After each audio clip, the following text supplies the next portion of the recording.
Thank you for joining us on our journey through just some of the highlights from the past 40 years. Many things have changed in that time, but one thing remains the same.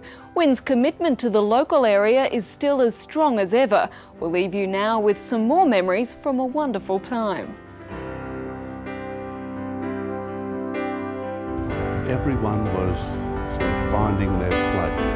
There were people who came from the States to show us how to do it, but basically people were experimenting and were learning. In those days you were dealing with a much lower level of sophistication and equipment, and you had to do remarkable things with what you had, and that was the big challenge. The cameras in the studio were remote controlled from the control room, and of course you had to pan and to zoom and to tilt and so forth.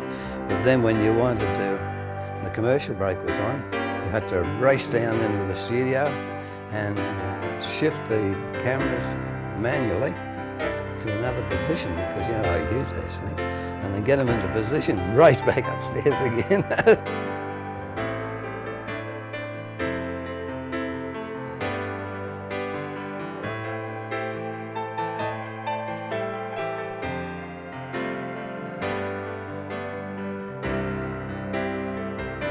The TV station was really a community-oriented one at that stage. We had the resources to get out there with the community, which was a lot of fun, very engaging.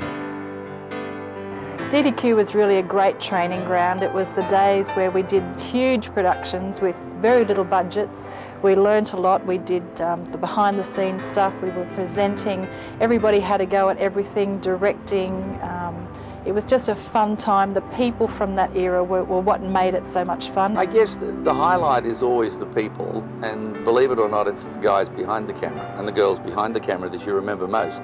I'd like to say thank you to everybody who taught me so many things.